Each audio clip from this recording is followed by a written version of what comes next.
Hello, good morning mga bossing ko, White Angel 1111. Sana'y nasa mabuti kang kalagayan. Ang reading na ito ay para sa Sagittarius. Good morning Sagittarius! Good morning sa'yo, naway maganda ang ating reading ngayon. Hindi lahat ay makaka-resonate sa reading na ito. Ito ay general reading lamang. Pulutin mo ang mga positive energy na para sa'yo at kung makaresonate ka, please comment down. At sinasabing mag-subscribe ka, kabossing. Sinasabi rin na ito ay timeless reading kung kailan mo ito mapanood at naway tumugma sa iyong kasalukuyan. Give me a positive energy for Sagittarius. Give me a positive energy for Sagittarius. Give me a energy for Sagittarius.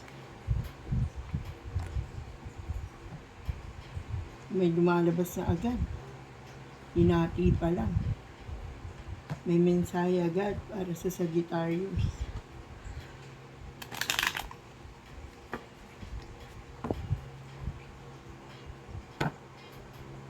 Ayan. Nagpumilit siya. Sinasabi rito na, ano ba to, merong may karamdaman, Sagittarius, at merong kang pinag-aaralan.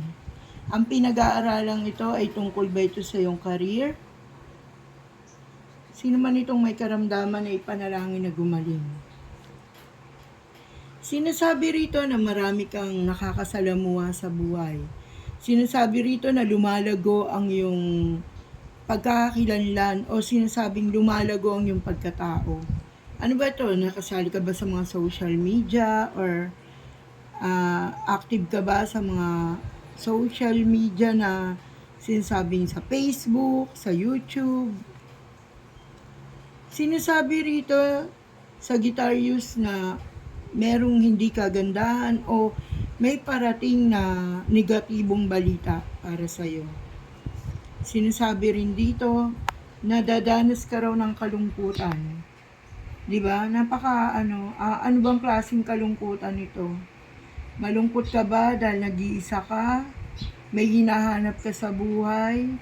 Nalulungkot ka ba para sa negosyo mo na bigla na lang naglaho? Nalulungkot ka ba dahil nawalan ka ng trabaho? Ano tong kalungkutan na ito? Sinasabi rin dito na huwag ka daw mag-alala dahil masusolusyonan na ang anumang kalungkutan na yan bago matapos ang taon na ito. Sinasabi rin dito na may pagluluksang darating. Hindi natin alam kung ano ba to, malapit na kamag-anak, malapit na mahal sa buhay. Maging matatag tayo. Tanggapin natin ang maluwag sa ating dibdib. Sinasabi rin dito sa Sagittarius na makakapaglakbay ka. Sinasabi na huwag kang mawawala ng pag-asa sa buhay. Sinasabi na bago matapos ang taong ito ay may darating na magandang kapalaran para sa iyo. Sinasabing ipararamdam sa iyo ang magandang buhay bago man lang matapos ang taon na ito upang makahabol ka pa sa mga swerteng darating.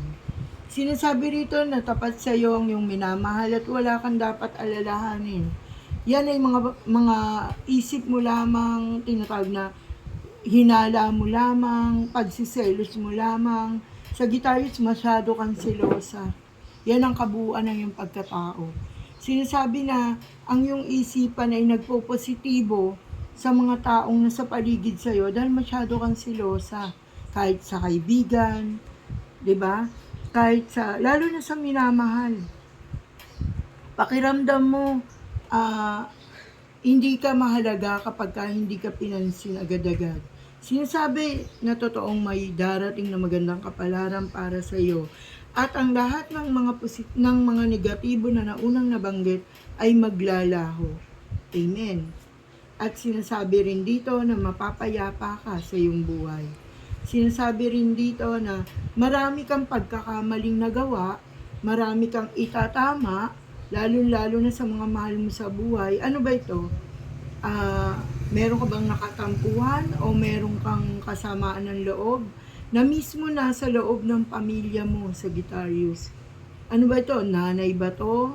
kapatid, ano, pinsan, pamangkin, ano ba? Ano ba, ano man ang mga kasama ng loob na yan, eh, parang sa yung kalooban, mas ano pa yung loob mo na mabuti pa yung mga kaibigan ko, samantalang sarili kong pamilya, tinalikuran ako. Ano ang dahilan, di ba? Anong dahilan ng sama ng loob ng pamilyang ito? Sinasabi rito na natapos na yung relasyon na nagdaan mo at merong mag-o-offer sa'yo ng wagas na pag-ibig. Ano ba ito? Ikakasal ka na ba? Malapit na ba ang kasal mo? Kasi lumitaw dito na magiging maligaya ka na, lalo na sa usaping pag-ibig. Hindi ka ganun na madaling magtiwala eh. Lalo na nung nawala ang iyong minamahal. Biyuda ka ba? Biyudo ka ba, Sagittarius? Nawalan ka ng minamahal na magpahanggang ngayon nakatali ka pa rin sa kanya? Sinasabi ng barahan na magpalaya ka na, lumaya ka na, hanapin mo na ang buhay na para sa'yo, nakasubaybay lang siya sa'yo, ginagabayan ka niya, pero ang gusto niya, makahanap ka rin ng iba na talagang magmamahal sa'yo, Sagittarius. Sinasabi rito na malapit nang dumating kung ano man ang iyong hinihintay. Ano ba ito? Usaping pera, usaping pag-ibig, usaping career, usaping pag-abroad. Marami kang dapat nagampanan. Sinasabi dito na magpatuloy ka sa iyong ginagawa. Sinasabi rito na palagi kang manalangin. Oo, dahil ang Sagittarius sa isang madasaling tao, reliyosang tao, sinasabi rito na kalakip ng pagiging relilyosa mo, ay ikaw pa rin yung maraming pagsubok na dadaanan. Ikaw pa rin ang maraming pagsubok na kakaharapin, Sagittarius. Pero sinasabi ko sa iyo, dahil madasalin ka, alam ng Panginoon kung ano ang iyong kalooban, ano ang iyong nais, ibibigay niya ito. Isa sa mga minamanifest mo, ang bago matapos ang taong ito, ay ipagkakaloob sa iyo, Sagittarius. Yes, sinasabing iminiminsahe na ng baraha sa iyo na may magandang kapalaran kang darating. Marami ka pa rin lihim na kaaway. Marami pa rin na naiintriga sa pagkatao mo. Marami pa rin na nagsasabing hindi ka kasi nila kilala, na akala nila isa kang masungit o supladong tao.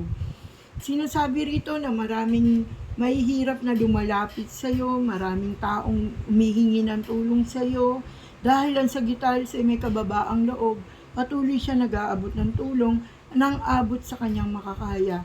Pero kapag alam niyang wala naman siyang duduutin, hindi siya maramot na tao, kaya lang napapagbintangan siya ng mga tao na maramot, makasarili, hindi kasi nila kilalang yung pagkatao.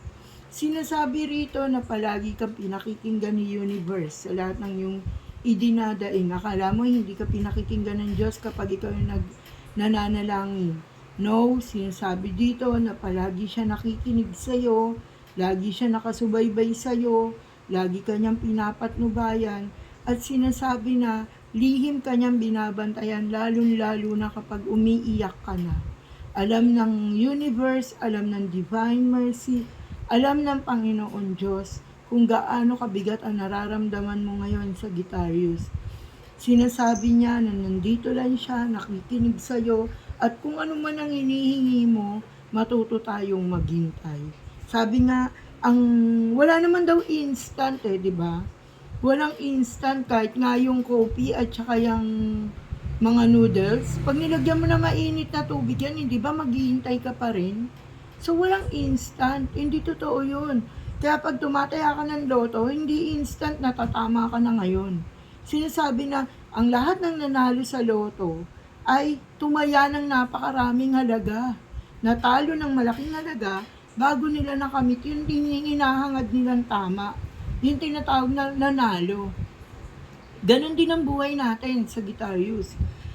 Marami tayong itinanim, marami tayong aanihin. Yun ang ina-expect natin. So, di ba parang makatotohanan, kapag ang mga nagtatanim, sinasabi nila na alam nila may aanihin sila. So, ganun din tayo. May tinanim tayo, may aanihin tayo. Paano kung dumaan ang bagyo? Hindi ba? Yung mga tinanim ng mga magsasaka, tuluyan din nasisira, hindi ba? Ganon din tayo, yung mga tinanim natin, no expect na lalago agad. Huwag tayong umasa na agad-agad eto na. No instant eh. Walang instant. Maging positibo tayo. Sinasabi ng barahan natin na matuto tayo maghintay. Ibibigay atin to. Sinasabi na ang panalangin natin sa Diyos, ibibigay kung karapat dapat na para sa atin, ibibigay kung ating talaga ito, di ba? So mga ka-White Angel 1111, tanggapin natin na ibibigay ng Diyos. Maliit o malaki man ito, sinasabi sa atin sa Sagittarius na matuto tayong magpasalamat. Always, always, always thank you. Thank you, Lord. Yun ang laging bukang bibig ng ating mga salita. Yun ang dapat natin laging sasabihin.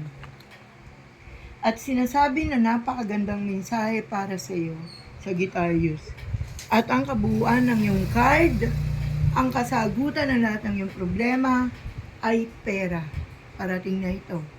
Umasa ka, may darating na pagpapala mula sa iyo. Congratulations, Sagittarius, dahil isa kang mabuting tao at marunong maghintay.